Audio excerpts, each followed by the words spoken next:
Welcome everybody to the last panel of the day.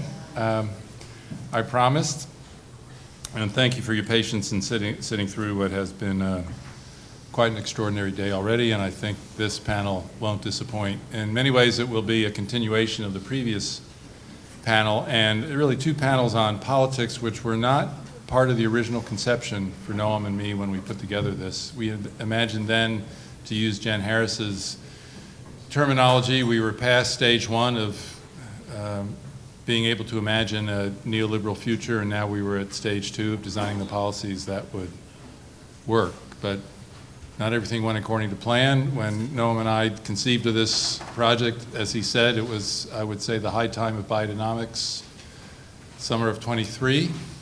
And we expected a different future from the one that has materialized. And what has become clear to us, and I think all of us today, and also the deep engagement that I can sense here in this crowd with the previous panels, the political issues of the day are extraordinarily urgent. And there are elements of the politics of today and what the politics of a post-neoliberal future might look like that we don't fully understand. So we hope to penetrate the puzzle more than we have and to continue the really fascinating conversation that began in the previous panel. I want to read you just a short script of what we sent our panelists to guide them, not to straitjacket them, but to guide them in terms of what we wanted them to think about. The remarkable electoral and geopolitical volatility of the past decade has shown that a progressive political economy will not simply emerge, but will have to be won. Given the left's historic role in mitigating economic equality, one might assume that the fracturing of the neoliberal order in the 2010s would have benefited the left more than the right. There were certainly moments that pointed in that direction, but the victories of the populist right across that same time span now seem more consequential. So the three questions we asked the panel to think about were, first, why, if they agree with this premise, why has this been the case? Second, what circumstances would be necessary to reverse this trend? And third, is there a possibility that elements of the progressive left and of the populist or nationalist right might find common ground given the beliefs they share? Anger about economic inequality, skepticism about the virtues of free markets and globalization, the desire to replace free trade with fair trade, and the embrace of industrial policy as a tool for economic growth and redistribution?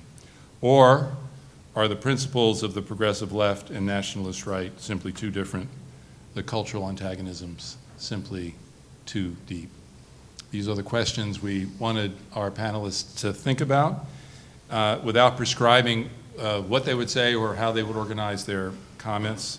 We have an extraordinary panel here with us today, and I want to introduce them in the order in which they sit to the left of me, and that will be the order in which they speak. Our first speaker is Marc Stears, director of the UCL Policy Lab and a leading figure in bridging academic research with public life. A former speechwriter for the UK Labour Party, he has held senior roles at Oxford, the New Economics Foundation, and the University of Sydney, Australia. His books include Out of the Ordinary and England, 7 Myths That Changed a Nation. Our second speaker is Pablo Bustinduy, Minister of Social Rights, Consumer Affairs, and the 2030 Agenda of Spain. He holds a PhD in philosophy from the New School of Social Research in New York City and has taught at institutions including NYU, Columbia, and Harvard. His work explores internationalism in social Europe, and he is the author of 2 recent books, Politics and Fiction and Space and Political Universalism. Our third speaker, Julius Krein, is the editor of American Affairs and chairman of the New American Industrial Alliance. He is part of the economic nationalist wing of the Republican Party. He is closely associated with Orrin Cass and American Compass. And he has been in conversation, and he has been an initiator and a supporter of conversations between left and right to see if there's a possibility for finding common ground between those two political formations. And our fourth speaker is Gillian Tett, Provost of King's College, Cambridge, and a columnist at the Financial Times, where she co-founded the Moral Money newsletter on ESG issues. A former US managing editor of the FT, Gillian has reported from Tokyo, Russia, and Brussels. She holds a PhD in social anthropology from Cambridge and was awarded an OBE in 2024 for her services to journalism. Without further ado, let me turn it over to this marvelous panel, and Marc, begin solving our problems. Thank you so much, Gary, and thanks everyone for being here. It's an extremely intimidating crowd to talk to. I mean, it's just been wonderful to sit through the panels and to learn so much over the last 2 days already. So an enormous thank you for inviting me along. And the fact that you're all so intimidating has slightly shaped the sort of contribution that I want to make. So I was thinking about, initially giving a scholarly presentation, and then I kind of realized that I simply wouldn't be as good as many of the scholars that we've heard from over the last day and a half. So I want to kind of talk today as a political practitioner more than as an academic. And I also want to differentiate myself a little bit from some previous discussions by being resolutely parochially British, and the comments that I will make refer and relate back to developments in British politics at the moment and on the future of this kind of economic thinking within this very particular kind of context. So that, by a very sort of standard way of apologising at the start, you're going to have some practice, some not scholarship, and some Britishness, not that much cosmopolitanism. But having said all that, there are reasons to doubt what I'm going to say from both of those perspectives too, because my biggest practical engagement with these issues was trying to get elected Ed Miliband as Prime Minister of the United Kingdom on a platform of post-neoliberalism, and we all know how that went. So you may take what I have with a pinch of salt, but also my Britishness has been under strain because basically, as soon as we lost that election, I was trying to find my way out of here. And as Gary said, left for Australia, where I spent 5 years recuperating before creeping back to UCL 3 years ago. So reflecting on what went on in 2015, what's happened since, but most importantly, what's happening right now, I want to try to situate the conversation that we've been having about this particular brand of economic thinking in a sort of broader political debate as it's developing, I think, at this very moment in time here in the UK. And so I want to really pick up the challenge that we've heard many times in today's conversations about political narrative writing, about the paradigmatic framing through which all contributions to political debate go through, at least within our standardized political parties. So thinking back to 2015, my boss then, apart from Ed, was David Axelrod, who was our election coordinator here in that UK general election. And the challenge from Axelrod was always, and I'm sure many of you in the room have worked with him or listened to him on these themes before, but his challenge was always to think up a single paragraph which did both diagnosis and prescription for the particular moment in time in which you found yourself. So the idea was to tussle relentlessly with 4 or 5 sentences which would help make sense of the world as it was currently constituted, the world as it is, and the world as it was in your political imagination, or put it the other way, the world as it should be. And constantly trying to think through what that framing looked like, and what that paradigmatic analysis looked like, and how compelling it would be for a broad public, is what I was encouraged to do, paid to do as the chief speechwriter for the Labour Party in those years. And that is going on right now in 10 Downing Street. So there are conversations pretty much almost guaranteed at this very moment in time within the operation around Sir Keir Starmer as the British Prime Minister about how do you characterise this political moment, how do you characterise the realm of the possible, and how do you paint a picture of the society to which you want to head in a way which is going to be compelling enough to drive forward a political agenda and build a new coalition for sustainable change. And this, as Gary said in his opening remark, has been extraordinarily difficult for Social Democrats and for the left of late. And one of the things which makes those arguments in 10 Downing Street more intense is the precise sense that what looked briefly as if it was going to be a moment of social democratic hegemony coming out of the COVID-19 pandemic now looks like a hegemony of a different kind of politics altogether. Now, without giving too much sort of inside secrets away, my instincts are, from listening to what I hear, that debate in 10 Downing Street, as they try to cast their singular paragraph at this moment, is largely, sadly, not about post-neoliberalism, but it is about something relatively similar, which is an argument about post-liberalism itself. So there is within the Downing Street team, but also within the broader ecosystem of think tanks, progressive organizations, campaign groups, commentators, journalists at the moment, an argument between essentially two sides.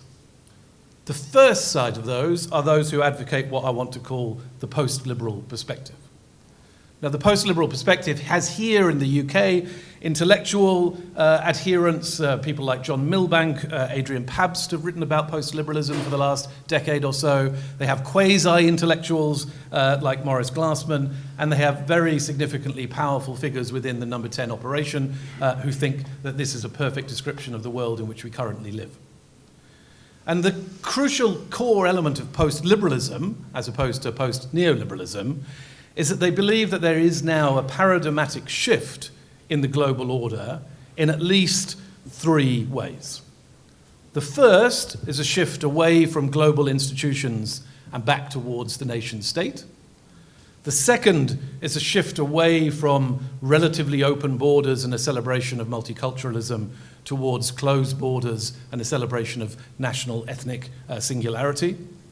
And finally, there's a shift away from a sense that politics is primarily driven by complex, diverse coalitions of the general public towards a view which is that there is a singular insurgent working class which is the primary political agent of both electoral victory and real change at the moment. So the post-liberals within the Starmer operation believe all of those three things are the givens of our current political moment. And therefore, any economic agenda or social policy agenda needs to work within the framework that is set out by those three commitments. They do not, though, have it all their own way. For equally vibrant, strong in argumentation, confident in intellectual outlook, is a rival group who believe that this description of a particular moment in time is heavily overstated, and in fact describes a brief, fleeting moment of political reality and not a stable order.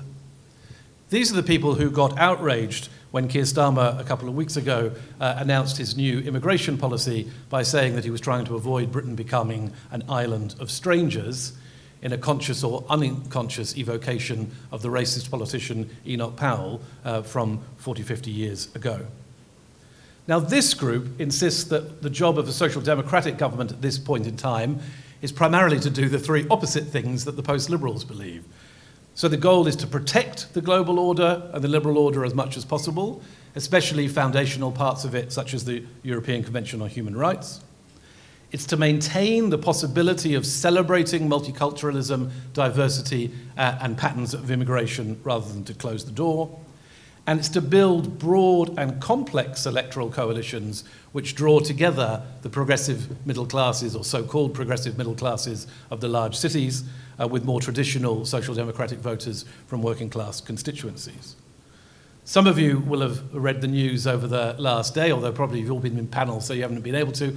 But the Attorney General, Richard Hermer, gave a speech yesterday very much of this kind, and has received sort of briefing from both sides, i.e. both from the Conservatives and Reform, but also no doubt from his own people, which have shown you just how deeply controversial that view is at the moment.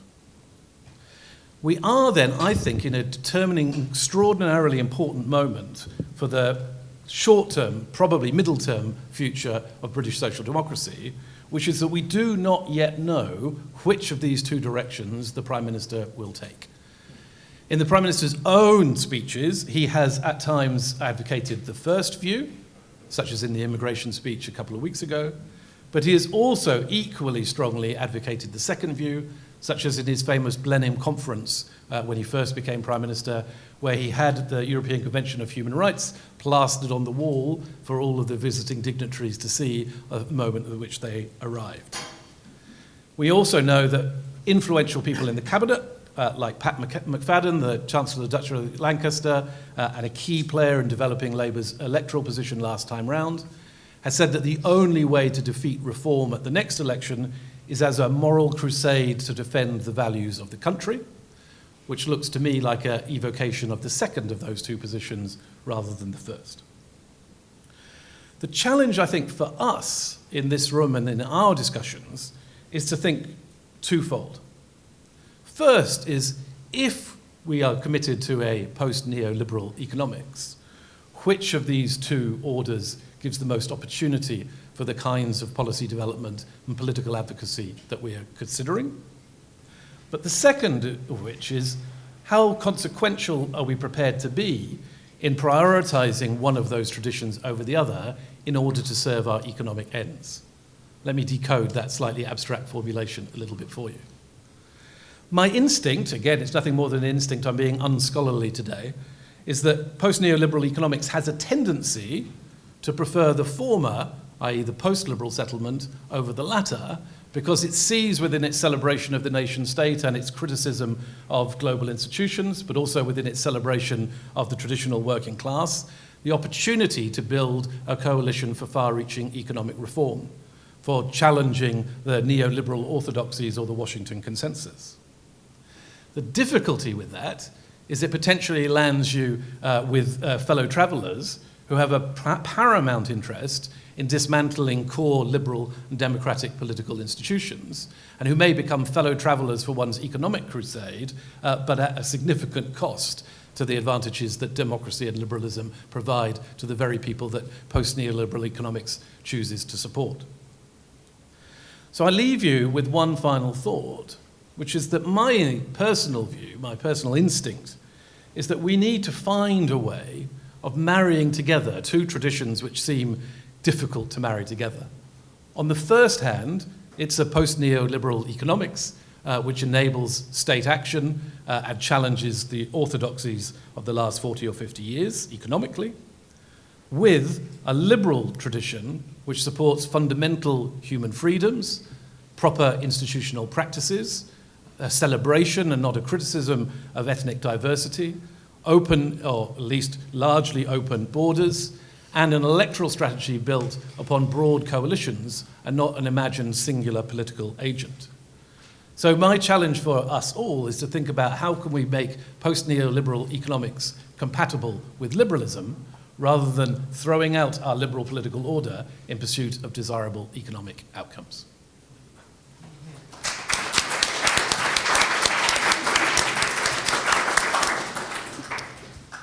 Thank you very much, Marc. Pablo, the floor is yours. Thank you. Thank you very much for the invitation. That is a great question. I hope we can discuss later. I shall begin by a disclaimer. Obviously, my remarks will be situated. I used to be an academic, but I'm a political activist, a left-wing political activist, which is now in government, and coming from Southern Europe, so everything I'll say will come from that particular place. I think that the political times we are living are marked by a profound ideological disorientation. And it's only logical because it's a commonplace, right? We are living through a period of accumulation and acceleration of crises, chronifications, of conflicts, natural disasters, the demise of the international order, oligarchic, anti-democratic assaults on liberal institutions, the adoption of openly racist or anti-democratic positions by traditionally mainstream parties, and so on and so forth. But I think it's an important premise to consider that none of these particular phenomena are the causes of the crisis of democracy. They are all expressions of that crisis. They are the effects of a process that has been ongoing for a long time, and we can discuss about the genealogy of it, whether it's the logical consequence of a world shaped by neoliberalism or the weight that each particular shock or event, we've accumulated so many of those in recent decades, has played in the acceleration of that crisis. But I think there is an important thing, that making that analysis is essential, but it has, or at least my experience is that it has a tendency to produce a melancholic state of affairs, which then acts as a powerful political element. So I think, speaking from where I speak, that one of the first things that we need to do to imagine politics in a post-neoliberal world is to break with that kind of collective depression, that kind of fatalism that turns the crisis of democracy into a destiny immediately. And I will try to explain that starting from two points. One is objective, the other is more subjective. The objective point, speaking about my country, in Spain, the average worker has not recovered yet, in real terms, the income they had before the financial crisis. And they've gone through, financial shock, the irrational collective punishment of austerity, dismantling of the welfare state, a pandemic, the inflation crisis, and so on and so forth. So deteriorated living standards and failed expectations for 2 decades now. The second one, which is more subjective and refers to that kind of attempt at the reorganization of political economy after the pandemic, this shift in macroeconomic theory and policy that, and this is the point I will try to make, my impression is that it's being abandoned without a fight, despite the fact that it worked, or that it could work. And I'm referring to, in very abstract and general terms, about this, mixture of elements, which include public investment, which include the overcoming of the fiscal dogmas of neoliberalism, which includes the rediscovery of industrial policy, which includes the prioritization of the care economy, which includes ambitious projects of public infrastructure, decarbonization of the economy. To put it in a very abstract way, at least the attempt to democratize a post-neoliberal political economy. And I said, despite the fact that it works, and it is my duty here to do what I'm going to do right now. Spain, since 2020, when we had a coalition government between Social Democrats and the left, which I'm a member of. Since 2020, the minimum wage in Spain has risen by 61%. The lowest pensions in the country have risen by over 45%. The share of temporary contracts, of all new contracts, has gone down from over 50% to 10%. In 2020, 1 in 4 workers had a temporary or part-time contract. Now, it's under 10%. The gender pay gap has been slashed by half in a little less than 5 years. Inequality and poverty, while still very high, are at their lowest historical points ever. And we've done this while unemployment has gone down by 16 points since its record during the austerity decade. Spain is contributing over 40% of economic growth in the European Union, whereas these are not my standards for measuring economic performance, but these are objective data as well, while public debt has gone down by 20 points since its historical high after the pandemic, and we kept the national deficit below 3%. Not my standards, not my rules, again. Something more akin to what my standards and my rules are, just one image. After the pandemic, workers in the lowest 2 deciles of income distribution in Spain recovered, in real terms, their purchasing power twice as fast as those in the 2 upper steps of the scale. This had never happened before. This is a structural transformation, which again happens while Spain is growing more than Germany, France, and Italy combined. Of course, I'm not saying that Spain has no problems. On the contrary, the biggest one, we can discuss it later if you want, is a housing crisis that is working through an extractive logic, basically funneling like a vacuum cleaner this relative improvement of living conditions of the working classes and taking them through this parasitic logic to an international rentier class orchestrated by big multinational corporations. That's my favorite subject right now, so if you want, we can discuss it later. But my point is not saying there are no problems, there are huge problems ahead, is that not only redistributive policies, higher tax brackets for high incomes, new taxes on wealth, new taxes on windfall profits for energy and financial companies, 2 million migrant workers in the last 5 years joining the Spanish economy. Not only all these things didn't collapse the economy, as was predicted by every single analyst from the establishment in Spain, but the opposite happened. It happened that improving the position of labor in the productive process in Spain has become the main vector of economic development, measured again by the standards, that orthodox standards. It has happened that the energy transition, hot topic, you know, we had a blackout recently in Spain, hot topic right now, but not only it was an ideologically driven agenda, it has become the main factor of competitive advantage for the Spanish economy in terms of reindustrialization of our economy. And the challenges ahead, again, each of these, not easy, not a given, but our main project right now is the shortening of the work week to 37.5 hours for over 12 million workers in Spain, introducing a universal child allowance, building a public system of long-term care, applying the paradigm of industrial policy to this sector, and so on and so forth, are trying to push this paradigm to the next step, which is making redistribution of wealth a driver, a lever of economic development. Now, I'm not saying this will work necessarily. I'm not saying this will be easy, and the political articulation of this economic program is an issue in itself, very complex, and it's a fascinating thing to discuss. But what I want to say is that that feeling of fatality or powerlessness, of inevitability, or even the psychological projection of a master plan to the other side, saying, no, they have a plan and we don't.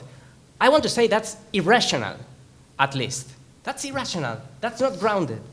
And I want to say that certainly it is not more convincing than recovering that push for the articulation of a democratic project for the intervention and reorientation of our economies, of recovering the idea of building a new social contract based on, you know, public infrastructure, universal social rights, democratic control over the economy, radical redistribution of resources, of wealth, of income, of time. I want to say, and I think that the Spanish case is an interesting observatory with all the limitations, all the contradictions, all the shortcomings. It's an interesting case to study, to basically not renouncing to the political energies that were gathered over the past decade, and understanding that while each step might seem insignificant, incomplete, insufficient, each of those steps at this particular moment in time are absolutely essential. I leave it here, and I'm happy to discuss anything in further detail.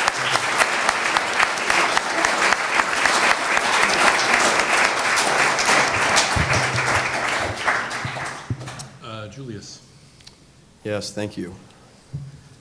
You could have invited me here to talk about the optimal rates of return development bank should target, or you could have invited me here to talk about the evolution of the U.S. business community in response to the China challenge, but you invited me here to talk about politics. So apparently you wanted something more confrontational. And I think there are some truths that no one else here is going to say, so I'll try not to sugarcoat it for you. I think, and I'm really just going to answer kind of the questions you led with, really just offer some kind of scattered and impressionistic reflections on the last 10 years of politics in the United States, which I think touches on a lot of it. For me personally, and also I think it's as good a starting point as any, a lot of the kind of post-neoliberal discussion starts with the very brief window of early overlap between Trump and Bernie Sanders. There was about a 1-week period sometime in 2016 where Sanders was talking about open borders immigration being a bad idea, and Trump was saying that pharma and hedge fund executives are getting away with murder. I think it's an interesting starting point. I think in many ways it's created a kind of false romanticism to this where a lot of people on both the right and left want to see this as this mass populist movement, just spontaneously coming together, kind of a 1930s New Deal coalition as it's most romantically portrayed. And aside from that one brief window there, I don't think that was ever in the cards, and I don't really see it now.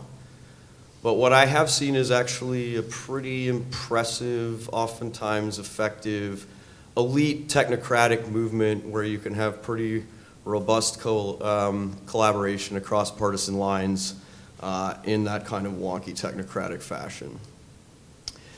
But going back, it's worth thinking why that didn't really, the populist vision didn't last very long.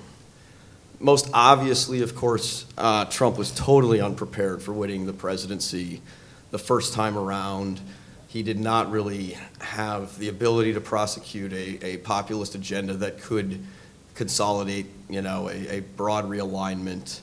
And the Republican policy apparatus was still much stronger quite a bit stronger than it was now, and largely dominated it. At the same time, I think what we saw as well is that the left, much like the right, is driven by Culture War II, and a lot of what passes as post-neoliberalism is really just orthodox progressive moralism. And Professor Gerstle, in his book, devoted some wonderful, provocative, interesting pages to how neoliberal moralism had its progressive valence as well as its right-wing valence. Some of you I would encourage very strongly to go and reread those pages and maybe think about them a little bit more. That said, on the elite level, on the right, you had, the first Trump administration didn't care too much about this, but there was a small cadre that formed kind of around Senator Rubio, Senator Hawley, Vance, others, that really started to look into this. Somebody yesterday mentioned the Rubio investment report, which cited a lot of kind of left-wing economists. As someone who helped put that together, I can say that that was not insincere. There was genuine interest there. And you also saw, much earlier than I think visibly you could see, but kind of actually the Jake Sullivan national security democratic orbit starting to really explore this stuff in a much more serious way. And so actually from almost the very beginning, you didn't really have any meaningful populist combined movement, but you had people who were very strongly associated with the old kind of establishment undertaking some serious rethinking. And that grew, and it's also, I think fair to say, especially on the right, took over a lot of the intellectual apparatus. I think it was Angus in an earlier panel mentioned some of the new institutions that were formed. He characterized them as kind of post-neoliberal from the start. Maybe the Florida one a little bit, but most of that was actually Republican donors saw they were losing the economic policy narrative, and they were trying to reclaim it by setting up these new institutions that would remarry cultural conservatism with basically Reaganite economics. And they couldn't do it. They kept failing.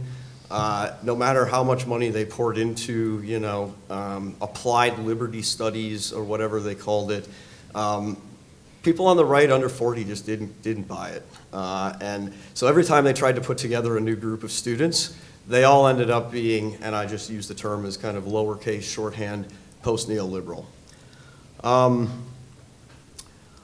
I'll discuss briefly, this brings us, and I'd also add actually that the real post-neoliberal policy moment was in a way very much kind of a unique aberration. It was after COVID and after Russia-Ukraine that really created kind of a very unique moment where some of the conventional culture war items were sort of suspended, and actually you had, I think, an elite suspension of ordinary politics that enabled the CHIPS Act and some of this other stuff to happen.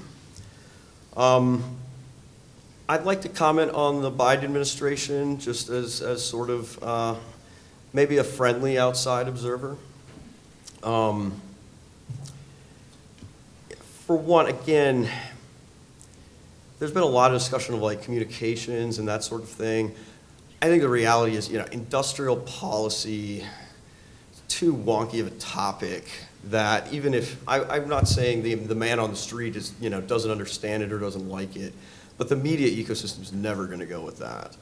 And the advantage of the right is actually that its cultural positions actually very much more nicely align with post-neoliberal economics, whereas on the left, it simply doesn't.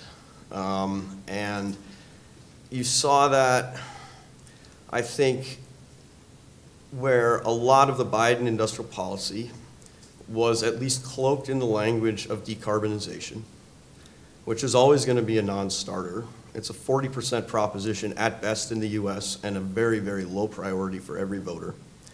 And I think the truth of the matter was, in substance, it was a nationalist policy. Every industrial policy is always nationalist. It may not be narrowly militarist, but it's always motivated by economic security. And the Biden one was no different. Because if all you cared about was climate, then you'd import every solar panel from China, and who cares? But they did care about economic sovereignty, to their credit. But they couldn't actually talk about it in those terms. And they had to pay obeisance to essentially the progressive moral world and its donor constituencies. And I think it was strangled in the cradle from the very beginning, as long as it had that framing. And now we've entered this period of what I would say is a kind of new civil war on the left, which I watch with a sort of amusement. On the one hand, the abundance crowd has promoted a lot of things like environmental permitting reform, which anyone concerned with reindustrialization, I think, has to celebrate or support. And I give them a lot of credit for that. On the other hand, it seems to me like a narrowing of the agenda into, building houses in blue state urban areas, which is a great agenda if you're running for city council in San Francisco, but I'm not sure what it has to say about other much larger challenges. And as I look at this, my fear would be that while the left is occupied with this internal civil war, it's actually one going to distract them from what they need to be doing, which is having an honest confrontation with nationalism and all this, rather than continuing to try to hide behind progressive moralism. And also that means they're not going to be able to be helpful, or as helpful as they could, in shaping the policy discussion on the right. Leading up to Trump 2.0, I would say, the benefit of the right-wing cultural orientation is it's much more simply aligned with this. It's clearly a political winner. The challenge is that it doesn't actually create a great space for serious policy discussions. And I will admit that the trajectory of the Trump administration is not what I would have expected had you asked me in January. I would have said they would do a bunch of performative stuff around immigration and things like that, but they actually wouldn't really attempt any serious structural reforms, and they just kind of hope the stock market went up and Republicans would get reelected. We may actually end up getting to that end state, as so much of what they have done has been kind of unplanned, uncoordinated, chaotic, but obviously it's not the journey that I expected. And I think a lot of this can just be attributed to a lack of competence, personalities, the fact that the Republican culture war doesn't really necessitate or even inhibits serious policy formation. Since this is an audience of academics, though, if you're looking for something deeper to it, we just published in our new issue a piece by Lee Jones, a professor in London, which I think offers kind of some of the best treatments of ideology on the right, and within the Trump administration itself, Americans apparently still need foreigners to explain ourselves to us. But just to summarize some of that, I think, one, the right has, and the Trump administration in particular, really wants to blame foreigners for every economic problem in the US. And cannot admit that many of these policy choices were choices that the US itself made which were in its own interest or perceived to be in its own interest at an earlier point in history, and also, of course, that the Republican Party itself is deeply complicit, maybe even primarily complicit in a lot of these things. And then two, you have an issue where clearly the Trump team is willing to accept the pain of decoupling, willing to call for sacrifice around tariffs, a lot of other things, but is not quite ready to have the state capacity discussion around reshaping this economic and global order, or at least has not been so far.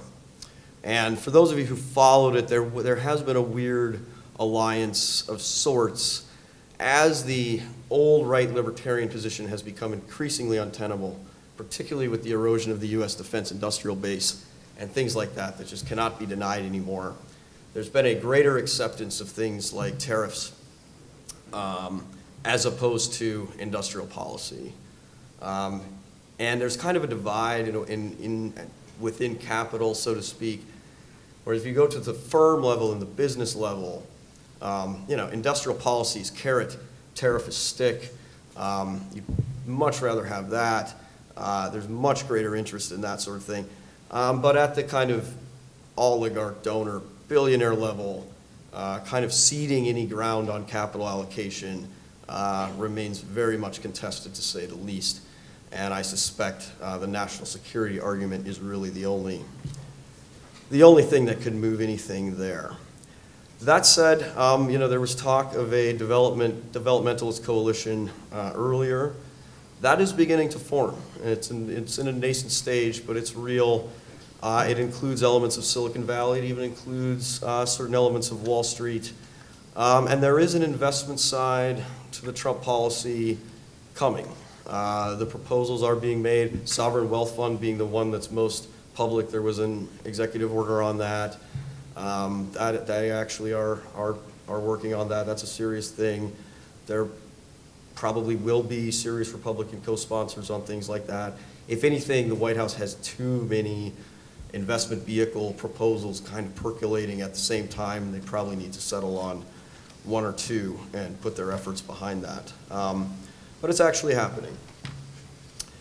And I think that when those proposals materialize, it'll be a real test of whether this, any kind of post-neoliberal cross-partisan collaboration is actually serious or possible. Though again, I suspect it will work much better at an elite level than a popular level. And then in my last minute, I'll just say, I can think of kind of a couple big question marks or challenges on the horizon. One is Democrats have a lot of structural advantages heading into the 2026 election. In many ways, the White House has already written that off. Can there be anything positive that happens in a divided government? For a long time, divided government has just meant nothing happens at all. If there actually is not even a post-neoliberal movement, but some kind of post-neoliberal direction that's taking place that's structural and larger than personalities, you might be able to see something interesting happen there. And then last but not least, I think the deficit discussion is something that hasn't been touched on, but it is a looming major event on the horizon.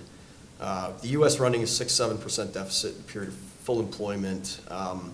It's not sustainable. It is going to continue to drive a lot of policy. And it probably means that some level of financial repression is necessary. I think that successful industrial policy is in some sense the best and maybe only serious deficit reduction strategy. But the fact is that post-neoliberals, whatever, haven't really developed serious discussion of this. And even if the U.S. spending doesn't necessarily decline, a shift from consumption to investment entails a certain amount of austerity. And I think a big question is whether anything of this movement will be able to speak to this and develop serious solutions rather than just avoid it. So I will stop there. Thank you.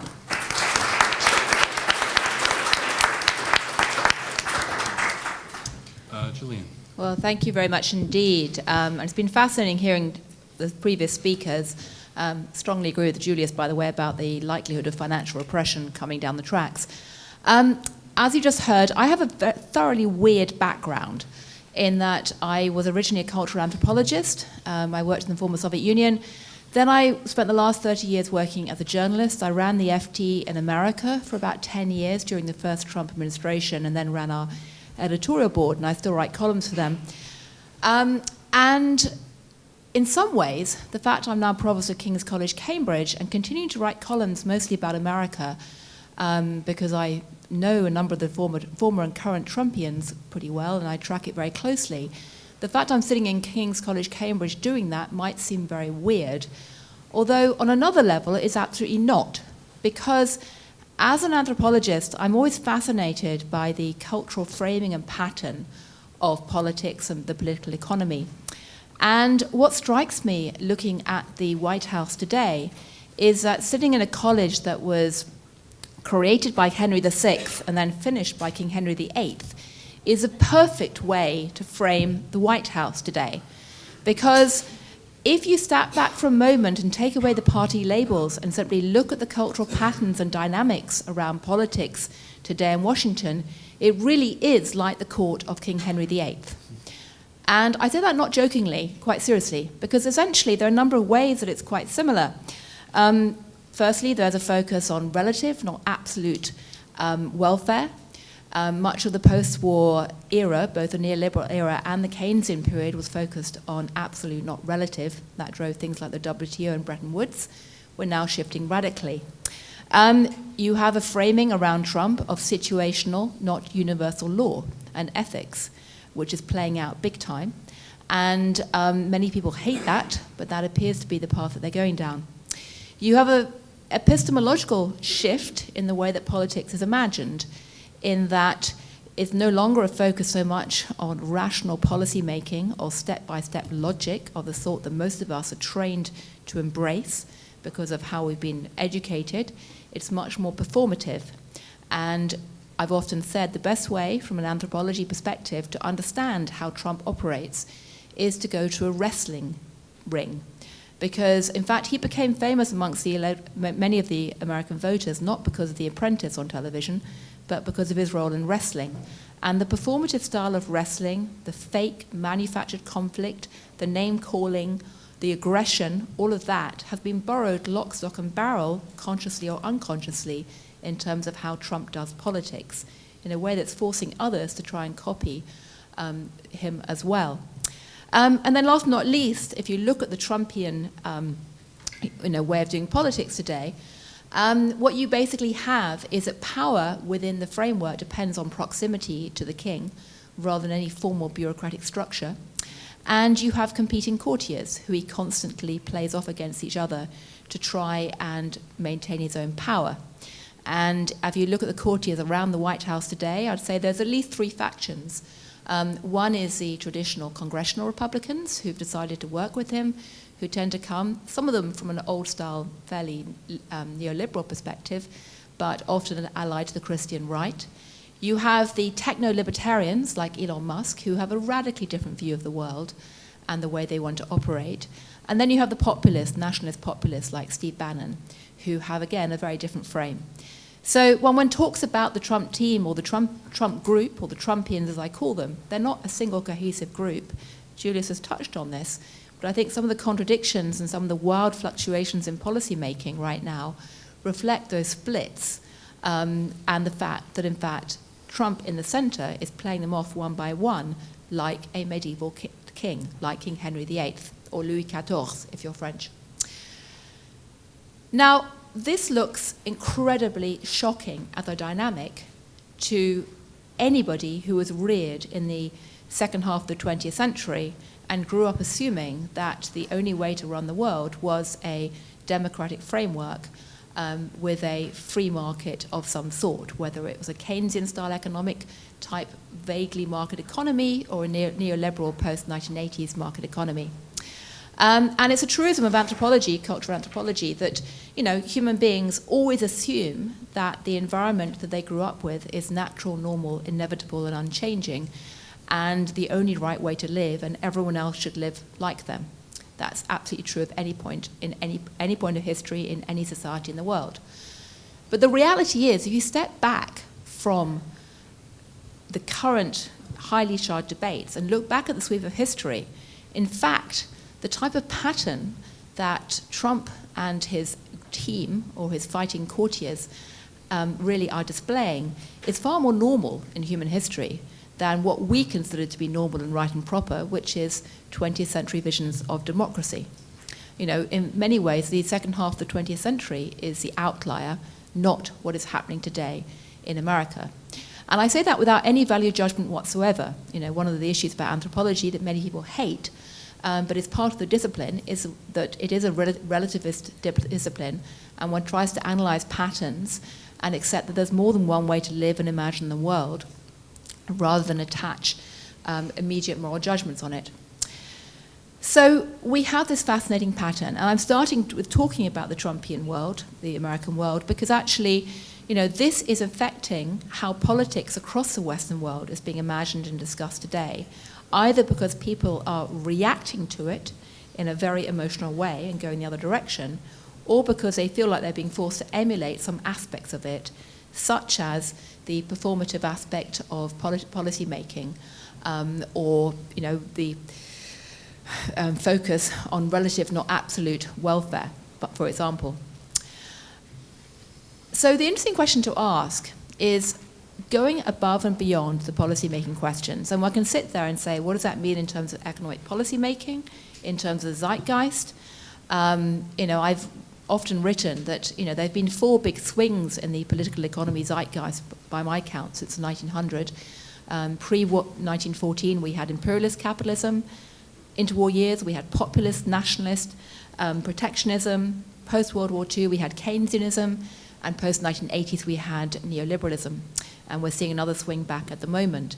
But leaving aside the question of where we're going in terms of what flavor of political economy, what flavor of, you know, policy making we go towards, I guess I'd like to step back for a moment and ask a bigger question, which is, as we talk about democracy, as we talk about how human beings interact with each other and their governments, I think it's also worth stepping back for a second and saying that maybe we are going to go back to the model of the second half of the 20th century, this vision of democratic capitalism that most of us grew up with, this idea that we have political parties.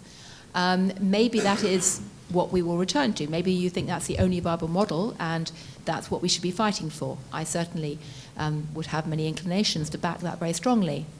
Most people would reject with horror the idea we're going back to a world where we have people like King Henry VIII ruling across the West, or we're going to have increasingly authoritarian visions of political economy. But I think we should step back for a moment and think about how our concept of how we as individuals interact with society is shifting. Because in many ways, I think that's behind some of the crises in democracy and helps explain what's happening. And very briefly, I'd like to suggest that there are 2 big social trends that shape what's happening in the 21st century that people almost never talk about, both of which are linked to our cell phones. One is our shifting patterns of trust and how they do or don't glue society together. As an anthropologist, I was taught many years ago that there were 2 axes of trust that glue societies together. You either have horizontal trust, which you use with small groups. If you like, it's face-to-face trust, where people trust each other because they know each other and can see each other. Or, as societies get big, you have vertical trust, where you trust in leaders, institutions, political parties, whatever. And the idea was, when you get big, you have to use vertical trust with some horizontal trust as well. This has changed things radically, in that for the first time in history, we can now have horizontal trust on a massive scale, what Rachel Botsman at Oxford calls distributed trust. And it matters enormously because almost all the surveys and the way we're actually living our lives today in the West indicate that most people most of the time put more emphasis on distributed trust than vertical trust. Or to put it another way, when people say trust is collapsing in the West, what they mean, because this is what the opinion polls ask them, trust in leaders is collapsing. We are trusting our vertical crowd more and more. And that's changing how politics operates. Second point is that this has also created a sense that we are increasingly able to live in a pick and mix world like a version of the Matrix, where we get to choose and have agency over many aspects of our lives. And by that I mean that previously, pre-Enlightenment, the individual was seen to fit into the group. We were derivatives of society. Post-Enlightenment, and increasingly in the 20th century, society was seen as a derivative of the individual. That was the me generation, we were the center of the world revolved around us. This has given us the illusion that we can fashion the world according to our desires, that we can pick and mix the world as we want. It started in consumer culture, it's now spread into many aspects of our lives. And to give a tiny stupid example that illustrates this, 100 years ago, if you wanted to listen to music, you had to go to a concert, set on someone else's schedule. Then came the radio that you could switch on when you wanted, but someone else chose what played. Then you had albums, which you could play whenever you wanted, but someone else assembled them. Today, we have playlists, and the younger generation cannot imagine a world where they can't listen to music as they want, where they want, all the time. Same is true of media. Same is true of jobs. Try telling an 18-year-old that they can only work in a 9-to-5 job on someone else's schedule. Good luck. Same is true of food. Who last sat down with their families and everyone ate exactly the same food at the same time? Schools, colleges today don't even bother to serve one-size-fits-all meals. For the most part, everyone has to have a choice. When I ask the students to come over, they send me a list of what their food requirements are. It runs to like an entire page. It's a pick-and-mix world in our consumer culture, and we're extrapolating that onto our politics and our identities. And you put those two trends together, and what it means is that people are increasingly trusting their crowd that they select.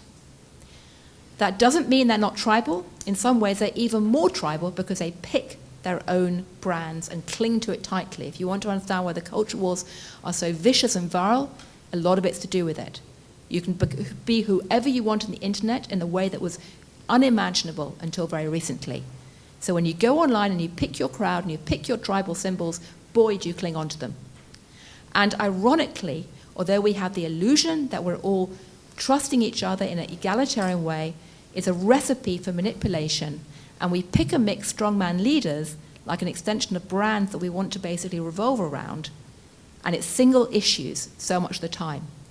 So the 20th century model of political parties is like vinyl records. It's out of date. And so what I'm trying to say to you is that going beyond all this question about right and left, going beyond all these issues around, industrial policy and where the far right and the far left are meeting in the middle, we have to step back and think much more seriously about how we're imagining individuals and society. Because if you want to sell anything in the current world to voters or consumers or the next generation, you need to recognize how trust patterns are shifting and our sense of self is shifting as well. I'm not saying for a millisecond that I like the idea of living in a world that's basically a rerun of King Henry VIII whatsoever, let alone King Henry VI, who founded King's College. That's another story. But I'm trying to indicate that the way we imagine our political economy and the nature of power has shifted radically. And there's no reason to believe, looking forward as you try and imagine a neoliberal agenda, that the second half of the 20th century is the only way to imagine power structures going forward.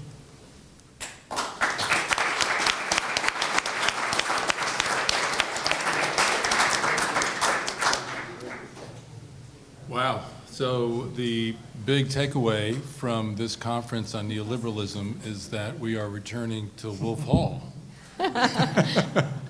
And you're all welcome to come to King's College and see the temple to King Henry VIII anytime. Yes. Thank you all very much. Rather be mindful of the fact that there's so many fundamental issues on the table right now, rather than me start a conversation with the panelists, and mindful of the fact that we have somewhat less time for the Q&A than we thought we would have. I'm going to open it to the audience immediately, although I will reserve the right at certain points to interject with a question of my own to the panelists. So I'm going to ask for 3 questions now. Yes? Stefan, yes. Well, thanks for a wonderful panel. I really enjoyed all of these contributions. keep it brief. Julius, can I press you a little bit on what it would involve for the left, for progressives in the US to come to terms with nationalism? Thank you. You want me to answer that now or take more? Let's take Des. Should I go ahead? Could you hear me? No, wait for the microphone. Can I ask a question? I do have a question, yeah. I have a question for the first two people, if I may. And it's basically around, so in the UK, there's now a lot of conversation around new party, Green Party, like what should happen with the left. I'm active in my renters union and like in social movements, and we're like, oh, but how do we actually win? We look at Spain, where rent controls have been won. We look at Germany, where similar things have happened, but they're much more decentralized politically. And so like what should we, how do we reconfigure the left in the UK so that any of these things could even become possible? Thank you. And Des, wait for the microphone.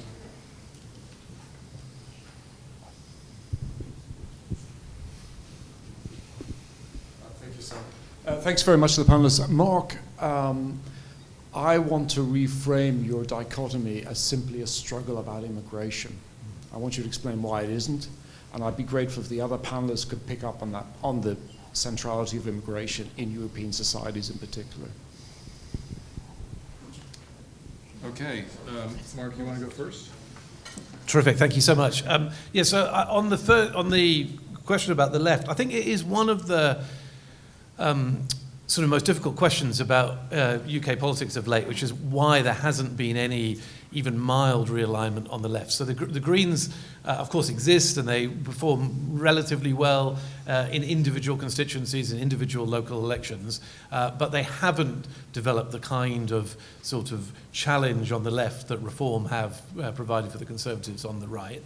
That, I think, probably has something to do with the fact that the Labour Party itself is still a slightly more broad and complex sort of offering, which maintains sort of attraction to the traditional left, which means it doesn't drift off to the Greens. It's probably also something to do with Green capacity, which is where there have been Green councils, they have underperformed and have had a tendency to be replaced by Labour councils in turn. So there's something going on, I think, probably in that sort of internal competition in the left, which is preventing the rise of an alternative.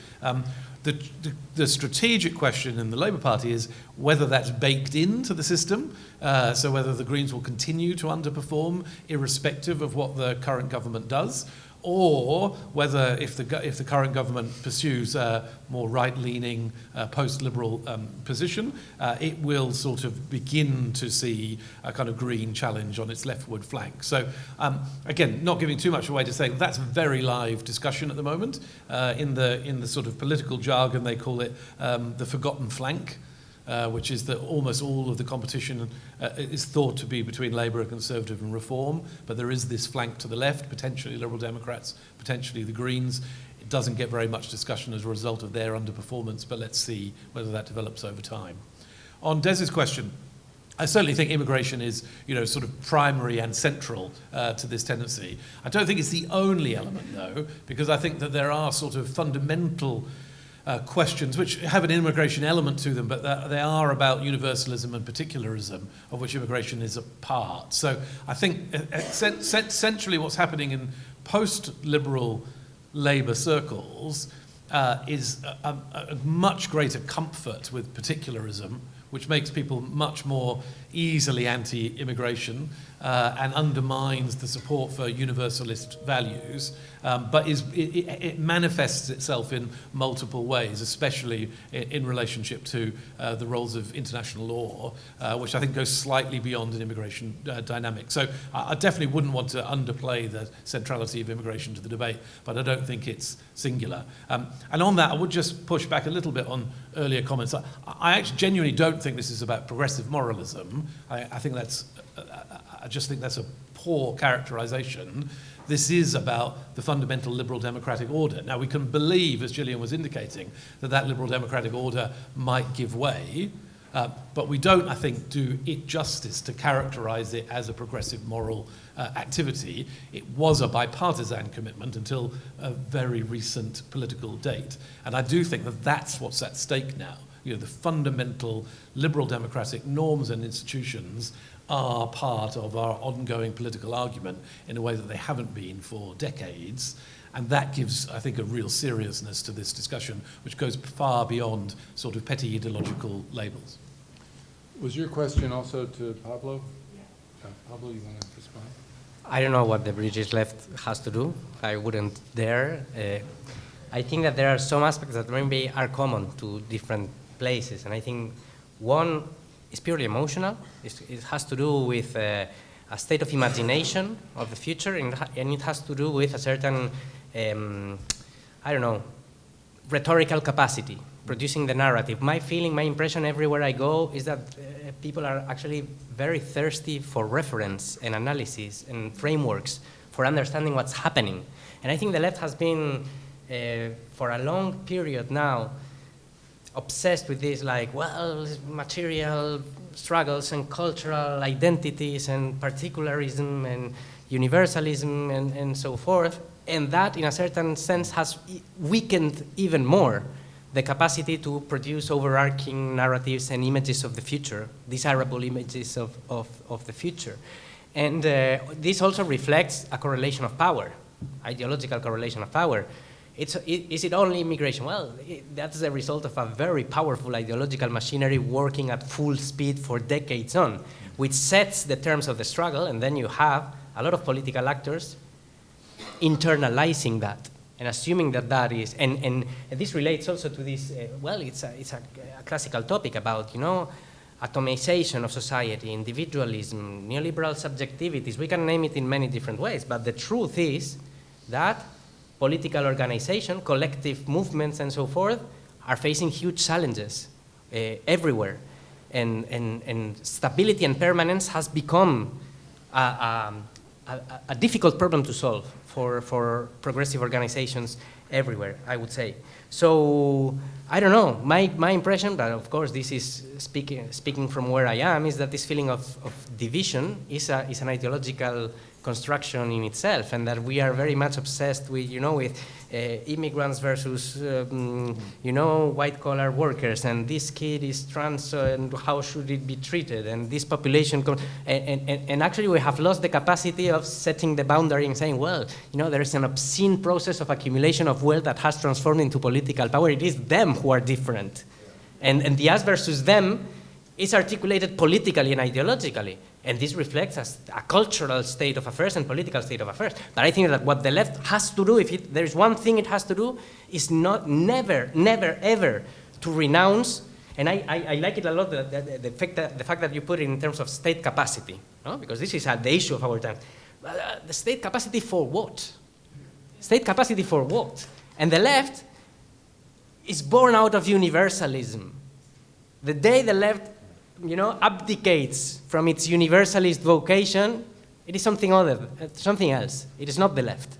So I think that that's at least how I structure my political activism. Julius, you want to respond to the question about nationalism? Yeah, well,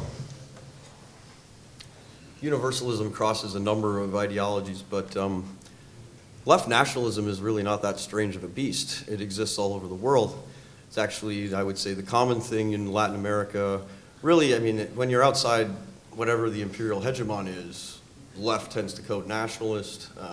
In China, to the extent these things code, nationalism is usually seen as more associated as a left-wing thing.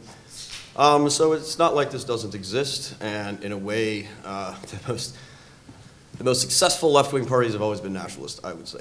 On the moralism point,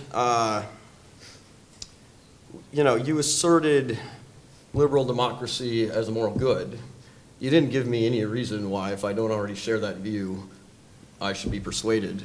That's moralism. And I think what a lot of you haven't grasped is that left moralism used to actually be very powerful, and you could actually morally blackmail a lot of people on the right by calling them racist or whatever. I don't know if you've noticed, but they don't care anymore. And so you're really going to have to do better than that. And you're going to have to be able to explain why things like state capacity or whatever your program is, should matter to them, even though they don't accept your first principles. And I think to get to Stefan's question, what does it really mean to confront it? One is, I think you have to get over this kind of mentality that victimhood is kind of the ultimate guarantor or criterion of moral virtue, or whatever you want to call it. And you have to be able to reassert some kind of core of a society that can make demands not only economically, but also behaviorally and lifestyle and morally. And that, you know, you getting to choose your own identity or whatever, maybe you feel oppressed by society in some way, but everybody does. And for society to work, people have to make sacrifice, and you have to be able to communicate that and stand by that, which I haven't seen. And on the immigration side, I think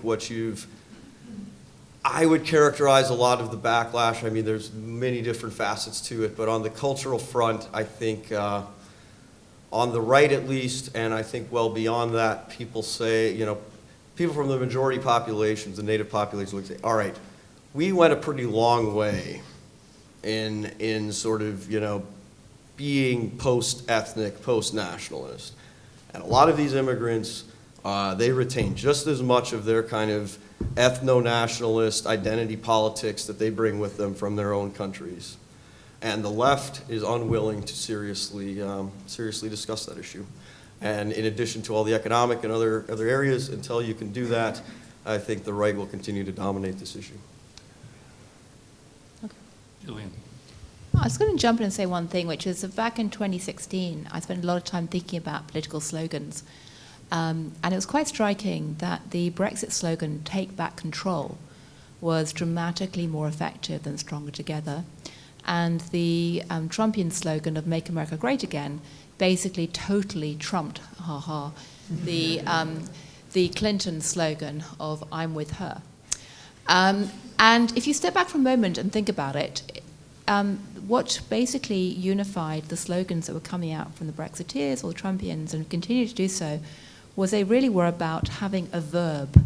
They were about having movement and agency and a sense of dynamism. And a lot of the left-wing slogans have not been. They've been quite passive and static, and about essentially, you know, "I'm with her" is actually, it's not about me, it's about "I'm with her." It's all about her. And much more, in many ways, about supposedly respecting overarching universal ideas and authority often. And what I find fascinating today is there's a sort of very good book by Anand Giridharadas you might have met about how to, might have read some of you, about how to try and revitalize the left.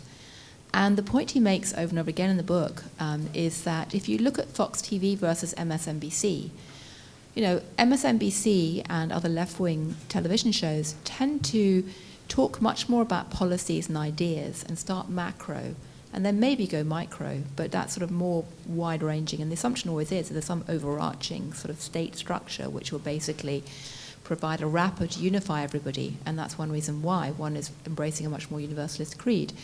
Whereas something like Fox TV tends to pick on an individual story at a micro level, and then basically run with that story over and over again, and it goes micro to macro. And embedded in that is often a sense of agency as well, which is very ironic because right-wing governments traditionally have been authoritarian, not associated with a sense of agency and verbs and movements. But right now, that's the kind of split in terms of the cultural patterns that I think have emerged around right and left.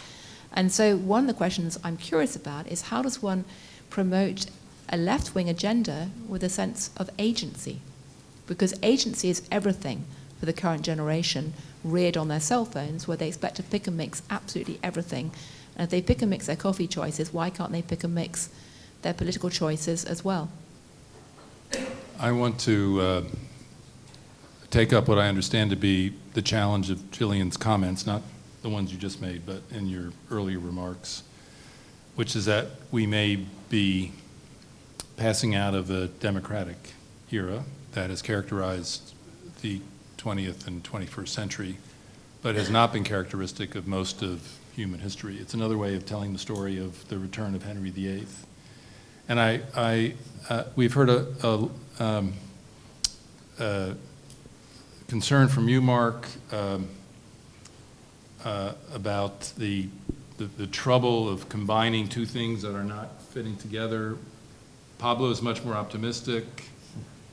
I sense kind of frustration in Julius in terms of the possibility of a movement that he thought was going to characterize Trump 2.0. And I'm wondering whether we are living in an era where democratic politics has just become so much more difficult to do, and whether the underlying changes in our lives, which both the last panel and this panel have been referring to so profoundly, are making the deliberateness and the coalition building and the exchange of views that are characteristic and necessary in democracy just much harder to achieve. If we look at if you look at polling, especially among young people, their confidence in democracy in the United States and most other countries, it has declined significantly over the first 25 years of the 21st century. Agency is not democracy, right? Agency is something else, and finding affirmation in a tribe or a brand or in a personalist leader, something that came up in the previous session, that is something else other than what we think democracy is. Democracy has been through crises before. There was a lot of talk in the 1930s about the end of democracy and the triumph of fascism and other forms of authoritarianism. And in some places it did triumph, that democracy recovered. So are we in an interregnum for democracy and we'll see a renaissance in the next 20 years, or are we living at the end of an era? And I'd like each of you to respond to that. I mean, I do think that, as always, Gary, that's brilliantly put, and it is the central question that we're confronted with. Like, just two very quick responses. And the first one is the cop-out, which is I just think we don't know. So I think too many of us have been too quick to rule the election of Trump and the beginning of Trump 2.0 as a definitive moment, as a paradigm-setting moment, as a sort of turning point in the history of democracy. And it may be that, but it might not be. And with my Australian hat on, nobody thought Anthony Albanese was going to win this election, and he didn't only win it, he won it by much more than he won the last election. And no, Australia is a relatively, in population size, relatively small country. It's not particularly agenda setting, but nonetheless, there is something there which kicks against the judgment that we are now in a sort of post-liberal, post-democratic, ethno-nationalist world, because he ran on distinctly the opposite ticket to that, and it's widely thought that Peter Dutton's embrace of Trump was a large part of the reason why he lost that election. So first answer is I think we don't know. The second answer, which I think is much more important, is this is where I think Gillian's challenge of agency is spot on, which is that it's up to us if we want to save democracy to do something about it. I like just sitting by and watching as core institutions decline, or excusing that process, I think is the worst thing that we could do. I do think a sort of clarion call for agency to protect our democratic order is our fundamental moral objective in politics right now. And I thought a wonderful moment last night was when someone in the audience asked the panel whether they agreed or disagreed with elements of the Trump economic strategy. And Danny Roderick replied really straightforwardly, which is that's not the point, because the arbitrariness with which the economic policy is conducted violates rule number one, which is that we do not believe in the arbitrary power of monarchs within a liberal democratic order. And so that's the first judgment. So protect our liberal democracies, get out there and do it. We might not win, but I don't know quite that anything else is worth the struggle right now. I'm going to go down the whole panel here. I was going to say, can I jump in, because I had something to quickly follow on from him. Yes, go ahead. Okay, sorry. Three quick points to make. Firstly, we don't know whether Donald Trump is going to be the bellwether for a new era or simply a anomaly. What we do know, though, very clearly, is if you look at something like the Bertelsmann Index, which tracks the level of democracy around the world, since 2004, we've seen a very big swing. And basically, before 2004, across the world, countries were becoming more and more democratic according to how they measure it. Since 2004, that stopped increasing, and it's now gone into reverse, quite starkly. So Donald Trump may turn out to be an anomaly, but he actually reflects a much wider trend across the world right now. Second point is that if you believe that the second half of the 20th century was the ideal model, and frankly, that's what I grew up with and that's what I like, then your best hope right now is that Donald Trump turns out to be a Goldilocks political shock, in the sense that it's just big enough to wake us all up around the world and realize we actually do like to have universal values, we do like to have the rule of law, we do like to have proper democracy, but he's not so big an effect that he actually brings down the entire system. So let's hope it's a Goldilocks shock above all else. And the third point is that, oddly enough, sitting in a Cambridge college has made me think a lot about the nature of democracy. What is democracy? Is democracy one person, one vote, referendums Swiss style, electronic voting, anonymous electronic voting, which is a wildly controversial concept in many colleges, because traditionally they've actually had democracy being much more about endless debate in small groups and someone in charge being the clearinghouse, their brain being the clearinghouse for different views and achieving consensus that way. That was the old-fashioned democracy they had in Cambridge colleges. Or is democracy essentially delegated democracy where you give it to representatives? We don't talk nearly enough about what we mean by democracy today. But what's clear is that for the younger generation in the polls, the idea of the current democratic framework we have is not very satisfactory, and they exercise democracy every day in their lives when they do things like vote on reality TV shows as to who should win, or express likes. They're using their phones every day to have their voices heard, but not in ways that we regard as part of the democratic order. Pablo. I was thinking, I remember one of the very first, or maybe it was not, but anyway, significant interventions of Biden when he won the presidency. I think it was at the Munich Security Conference. He went there and he said, America is back. And I remember the feeling of relief coming from European allies saying, the nightmare's over, we can go back to normal, right? And you know, my situatedness again, I come from a long trajectory of militancy in the anti-globalization movement, when the slogan was, another world is possible. We don't know which one, right? There must be an alternative, because it felt like the kingdom of the 1,000 years, right? Globalization is this order that's going to last forever, US hegemony, there was the empire, whatever. Obviously, what has happened over the past decades is that that world and the mirror image that we keep of that world and of the European welfare state, that kind of fortress, that a world order no longer exists. And from the left, you know, it seemed impossible then to see things as we have seen in this past decade. You know, a left candidate almost winning the primary for the US presidency. It was this close. Even in this country it happened. Ruling in Mexico, in Colombia, in Chile, winning elections in Spain, things that were unimaginable for my generation back then. This is not simply an electoral expression of something. This is a movement that is coherent, and I think that it's interesting to see the parallel on the evolution of right-wing politics, right? It's a subversion against an order that no longer satisfies basic expectations of the working classes, basically. And I started my presentation saying, objective fact in Spain, the working class has not recovered its real living standards from 2 decades ago. That, to me, is the floor of the conversation to understand what's happening to democracy.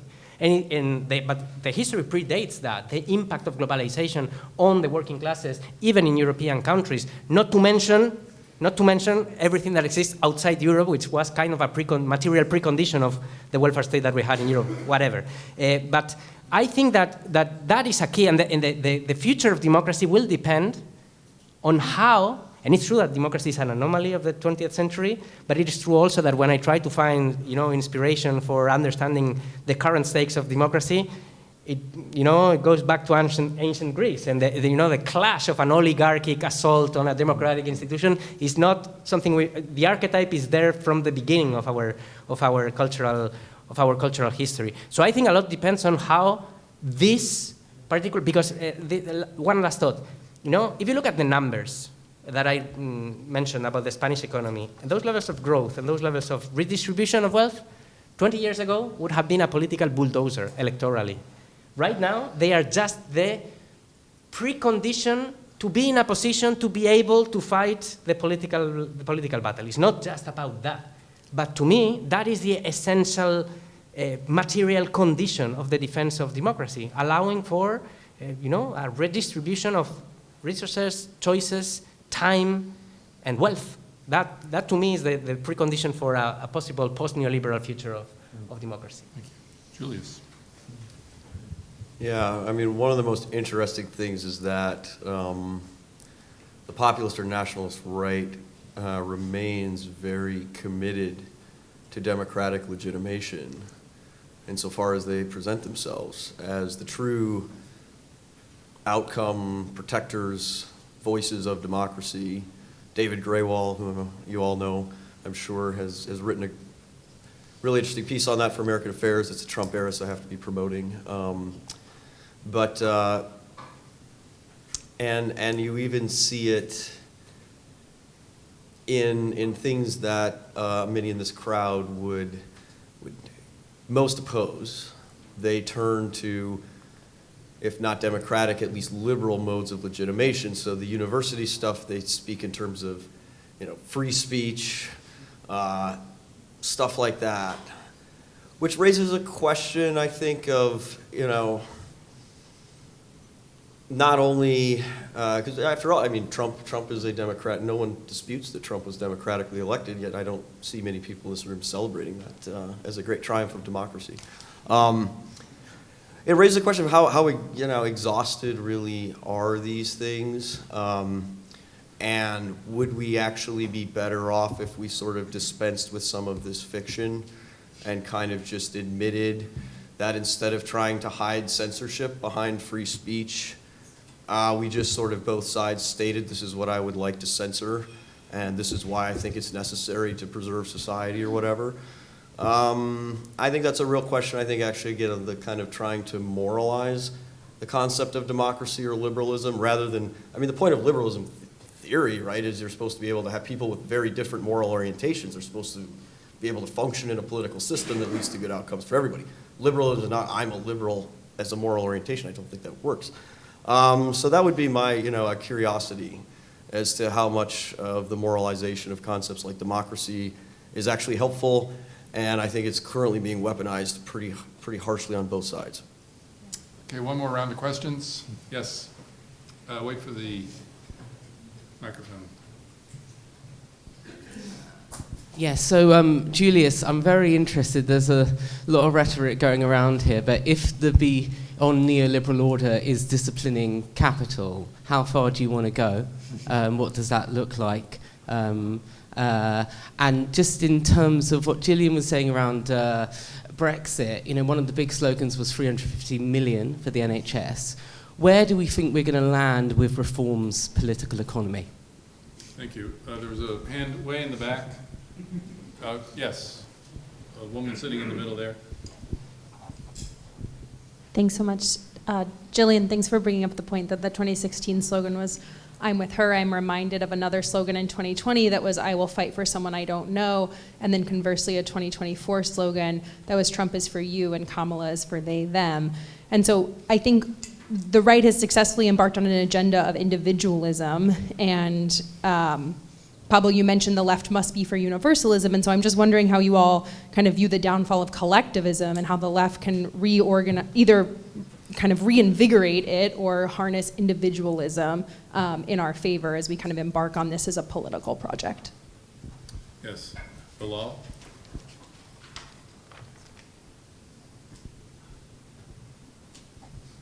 My question was around religion. Obviously that's for a lot of people that's a source of morality and also identity in terms of, on the right, they seem very comfortable talking about Christianity, Christian heritage and so on, whereas the left seems to struggle to talk about religion. And so just wanted to get the panel's perspective on how religion fits into their perspectives. And who is that question for? Or everybody? Yeah, anyone and everyone. Okay. Bill, we'll try and do another round. Let's do these three now. Religion for Marc or everybody? Everybody. Okay. Yeah, I mean, there's no doubt that the sort of faith angle has been tricky on the left, but I don't think it's inevitably so, and I don't think it's irrevocably so. either. I mean, probably the best book I've read this year is Harry Hahn's book, Undivided, which if you haven't read it, everyone should, which is about how faith institutions in the South have managed to navigate so-called culture war issues in order to build coalitional connections between right and left, which has demonstrated, I think, that there is a sort of pro-democratic, faith-based movement for change within the United States, even in some very difficult communities. So, look, that's the kind of work that we need to see more of. Julius, just how far do you want to go disciplining capital?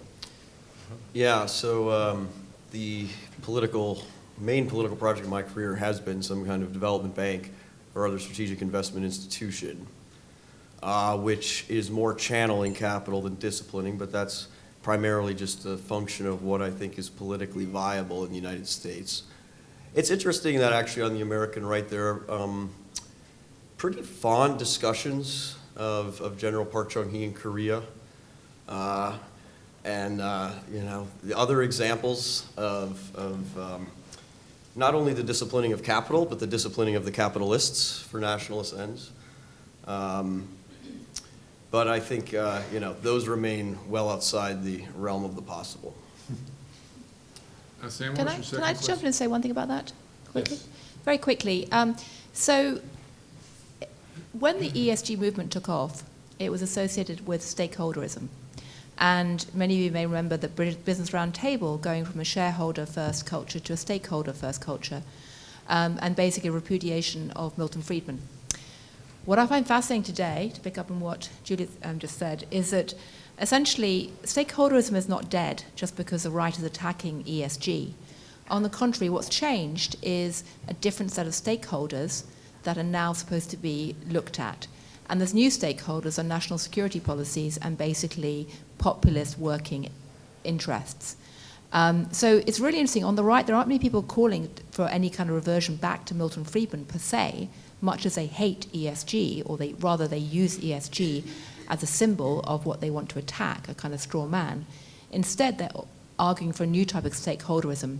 And so one way to frame what Julius has said around the world of issue of capitalism and why the far right might actually embrace some of the idea of a development bank and things like that is that this is a new type of stakeholderism.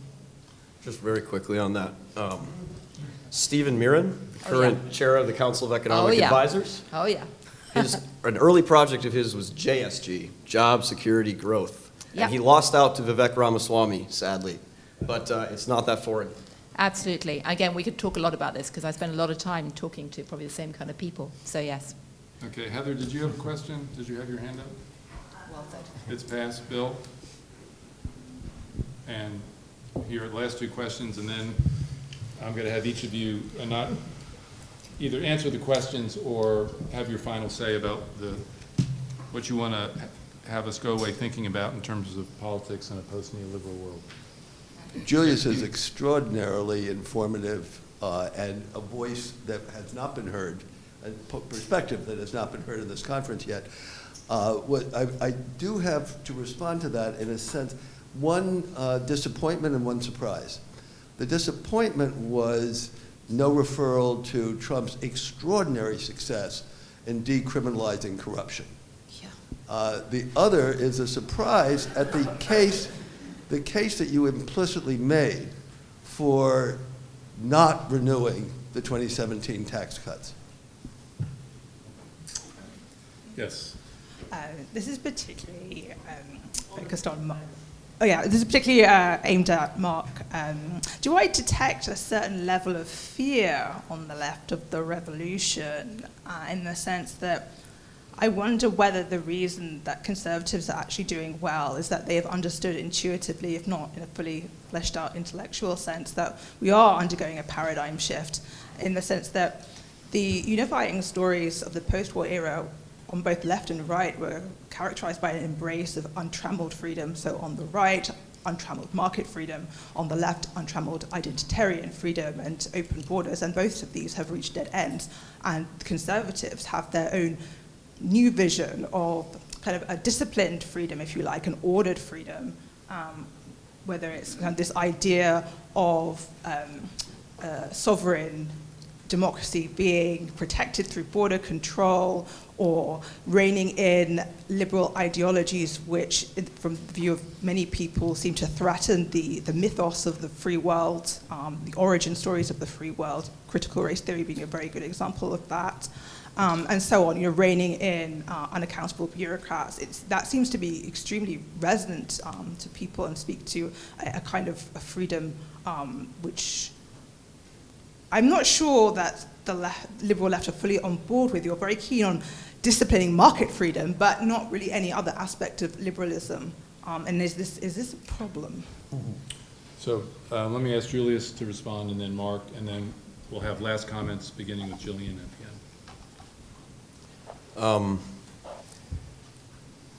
The thing about the corruption is you can complain about it, but I'm not sure how much it's going to accomplish. So I'd be happy to say that I don't like it. That said, in any kind of major transformation like this, I guess I'm contrarian enough to say like the absence of corruption is itself a sign of a problem. Because certainly in China's rise, every other major industrial success story, there has been some corruption. And in the U.S. case, it was honest graft, Tammany Hall. My criticism would not be that there's a bit of corruption on the edges, but that there's simply a lack of planning at the center, which I think is a much larger problem. The tax bill is its own can of worms, and it is maybe illustrative of the lack of state capacity or kind of internal administration planning capacity. I mean, and one of the interesting things about the administration came in basically saying Congress is worthless, we're not even going to pay attention to them. In my experience in dealing with Congress is actually it's a more pliant Congress that I have seen, not that I'm that old, but certainly versus Obama, Trump won, Biden. And every Republican Congress, we're just waiting for the White House to tell us what to do. And the White House, what they told them to do was, we want to make the 2017 cuts permanent. We want to add no tax on tips and some of this other nonsense. We do not want to cut Medicaid, and we want to reduce the deficit. Totally impossible. And basically Congress has sort of been waiting for the White House to make the tough decisions, and they don't really want to make it. And then somebody floated this that, actually the way out of this whole mess is to raise taxes on the highest income. And then there have been other plans of, well, we should really make the tax bill about reindustrialization and so on. But they have not been able to come to any, make any hard decisions. So that's another area that I think is maybe underexplored. Is there something deeper behind that, or is just Trump is Trump? But that's kind of where things stand. Marc?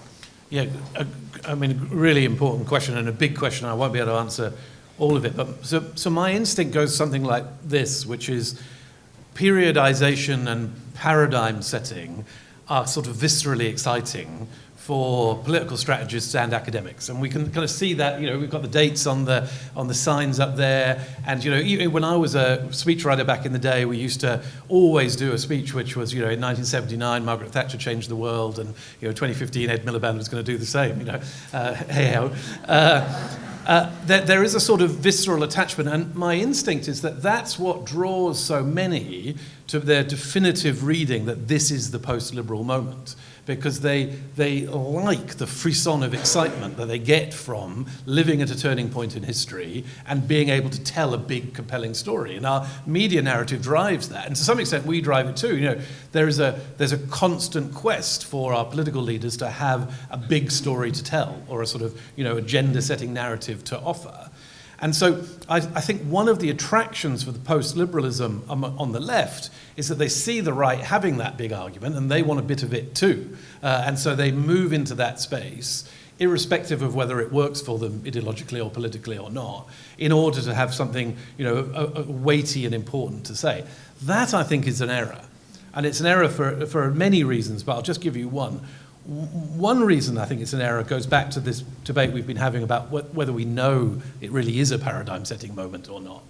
But the other is, at least in the British context, it's not what the British public want. And we know that without a shadow of doubt. I've done poll after poll after poll since returning back.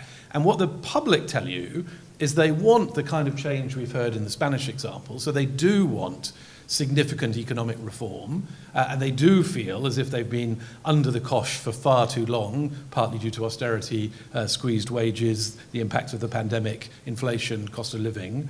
But what they don't want is to completely upset the apple cart. The most unpopular global figure in the UK is Elon Musk, because Doge-style destructiveness reminds them of Dominic Cummings-style destructiveness, and nobody wants to go back there again. And that's not just me saying that, that's what the data says, that people want change, but they don't want an order-based transformation. Now, that's not sexy, and it's not exciting. You don't organize a conference around it. And I think, one of the reasons that Keir Starmer struggles is that instinctively, he believes we're in a messy moment and not in a paradigm-shifting moment, and that he has to somehow speak to the mess and live with the complex trade-offs, and that's what effective governance is.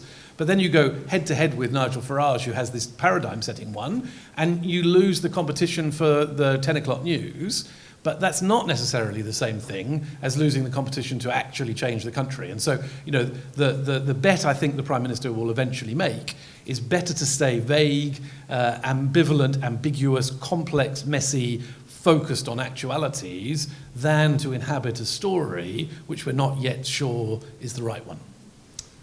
Okay, politics in a post-neoliberal world, what do you want our conference goers to go away thinking about? 2 minutes each, starting with you, Gillian. Okay, very quickly. I'll quickly respond to Bill's comments. Yes, the corruption is horrific, and yes, that is absolutely another aspect of the parallels with King Henry VIII, because it's really all about situational ethics, not universal ethics, above all else. I obviously believe that extending the tax cuts was mad. As Julius has said very well, the combination of policies they're trying to pursue do not make sense in any way, shape, or form if you add them up all together. They will almost certainly spark a crisis at some point, which will force some kind of resolution going forward. What's very striking is a number of the Trumpians who I speak with, who were, ideological sources for inspiration of all this. Some of them are pretty disappointed by what's happening as well, both around the corruption and the grift, which is so naked and which is causing quite a lot of unease amongst some of people around Trump, not his family, obviously, but also on the issue of industrial policy. And there's a whole group of people who are arguing for industrial policy, but for them, tariffs were one aspect of the industrial policy, only one aspect. And what's happened is the other aspects, like a development bank, like training programs, like so many other aspects, have not been put into place. So there is that element of disappointment. Briefly, on the issue of where post-neoliberal thinking goes next, the question I'd ask is this. Most explosively successful political movements have been founded on some element of otherizing people. Right now, we're seeing the whole migration debate is all about otherization. Previously, left-wing revolutions happened because they otherized the elite classes and people who had wealth. Sometimes people have otherized the past as well and said, we're going to be new. The question I have now is that if you are trying to be vague, like Keir Starmer is, because he doesn't want to tell a story, how are you going to sell your ideas in a punchy, powerful way without otherizing something? How are you going to have the clarity that actually transmits on social media? How are you going to have the brand or the idea that people actually actively choose in pick and mix politics, where they gravitate around single issues, not around entire parties? Because trusting an entire party means accepting that vinyl record and that authority of people in charge rather than expressing agency. And I don't know the answer to that, but I very much hope and pray that everyone in the room can find it. Julius. I've probably said enough, but had you asked me on April 7th or so, my big concern, it would be that the complete chaos of the Trump administration just undermines the possibility of this entire economic agenda.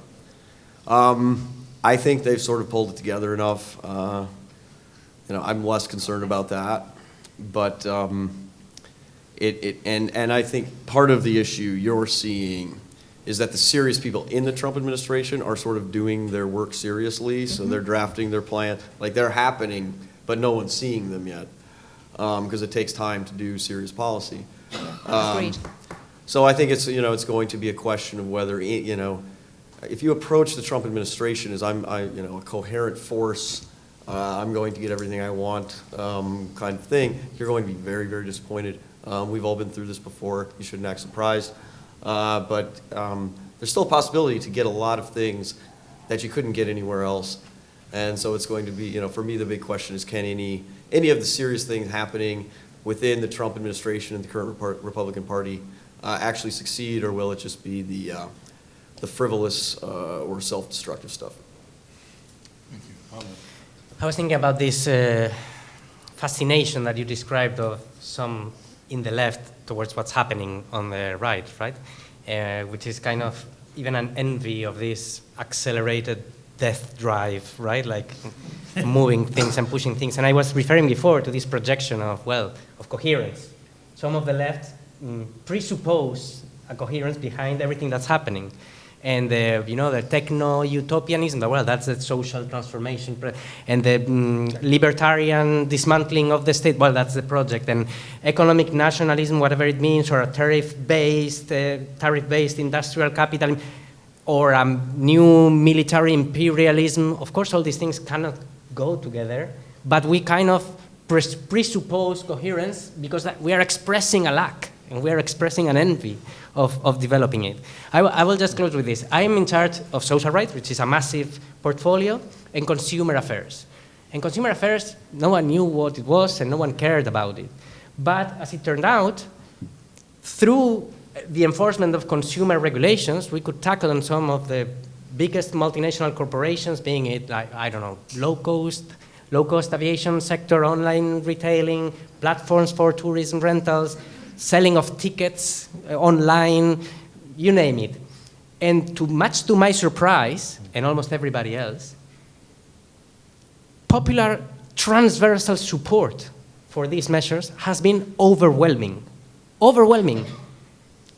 To the point that, it makes you wonder, regarding what I was saying, and the future of democracy. Well, democracy, in my understanding, it has never been about merely, electoral systems or formal procedures. It implies a conception and a notion of the way a society organizes the distribution of power, political power, but also economic and social and cultural power. So, and I believe, given the conversation here, that there is a transversal social base which is negatively expressed, I think, because it's based on unfulfilled expectations. But I think that is the basis upon which, a defense of the democratic order must be established. It must not be reactive, defensive. It must do the same thing that happened in the post-war period, refashioning a social contract based on the redistribution of power and wealth among social classes. So. And I'll leave it there. Thank you. Last word, Marc. Yes, so I find that the optimism in that extremely exciting, and I want part of it. But I do also have a kind of flip side pessimism. I'm Welsh and we're very melancholic, so which is that part of our conversations today have been inflected by one Cambridge hero, which would be John Maynard Keynes. My reflections, I think, are really shaped by a different Cambridge hero, and that's the philosopher Bernard Williams. Both King's College heroes, so it'll work well. Go King's College. And Bernard's writing about the period we've been talking about, so the later part of the 20th century, was that its greatest achievement was actually the pessimistic or negative one, which is that it prevented the return of arbitrary power of the kind that we'd sought in Europe in the 1930s coming into the 1940s. And he, obviously borrowing from Judith Shklar, called that the liberalism of fear. But his argument was that that's the paramount commitment, which is that you've got to guarantee fundamental human rights and fundamental democratic principles to prevent people from being subject to the arbitrary power of the state. And if you don't do that, then almost nothing else matters. And that's where I guess I'm pushing back on the framing that often we've had, which is that let's move first to the post-neoliberal economic order and then deal with the politics later. I think Bernard was right. You've got to flip those the other way around. We've got to deal with the democratic and liberal essentials first and then rebuild the world collectively and together. Wow. This has been an extraordinary panel exploring the biggest topics of the day, both in terms of political economy and democratic politics itself. It's been extraordinary for me to listen to you and to learn, and I'm sure that's the case with most of the people in the audience. So please join me in giving this panel a huge round of applause.